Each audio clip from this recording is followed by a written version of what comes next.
பிதா சுதன் பரிசுத்தாவின் பெயராலே ஆமேன். மரியே வாழ்க. இன்றைய வார்த்தை, அவர்கள் எளியோரை நலிவுறச் செய்து நசுக்கின்றனர், அவர்களது கொடிய வலிமையால் ஏழைகள் வீழ்த்தப்படுகின்றனர்.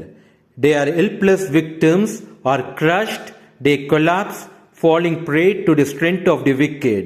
திருப்பாடல்கள் அதிகாரம் 10 வசனம் 10. இதுதான் உண்மை. இன்று உலகத்தில் இதுதான் நடந்து கொண்டிருக்கின்றது. நேர்மையானவர்கள் நசுக்கப்படுகின்றனர். அவர்கள் நீதிக்கு உலகத்தில் மதிப்பே இல்லாமல் போய்விடுகின்றது.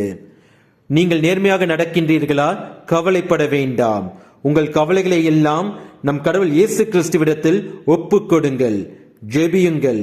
ஜெபத்தோடு மட்டும் இல்லாமல் தூய்மையாக வாழ்வதில் முயற்சி செய்யுங்கள். அப்போதுதான் நம்முடைய ஜெபம் கடவுள் இயேசு கிறிஸ்துவின் முன்பு விலை மதிப்பு மிக்கதாக இருக்கின்றது.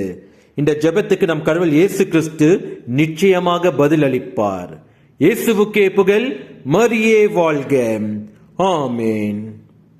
எனக்காக யாவையும் செய்பவரே, செய்து முடிப்பவரே,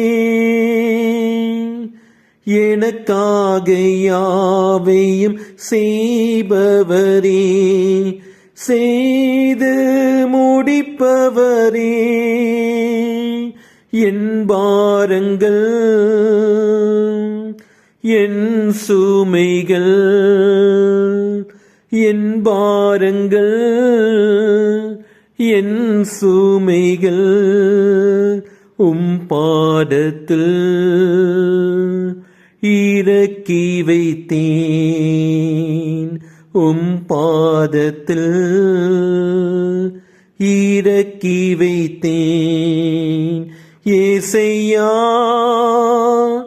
உம்மைத்தானே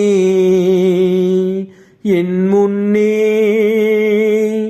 நிறுத்தியுள்ளேன். ஏசையா உம்மைத்தானே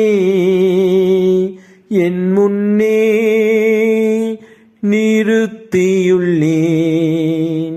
உம்மோடு இருப்பதுதான் உள்ளத்தின் வாஞ்சையா, உம் சித்தம் செய்வதுதான் இதயத்தின் ஏக்கமையா.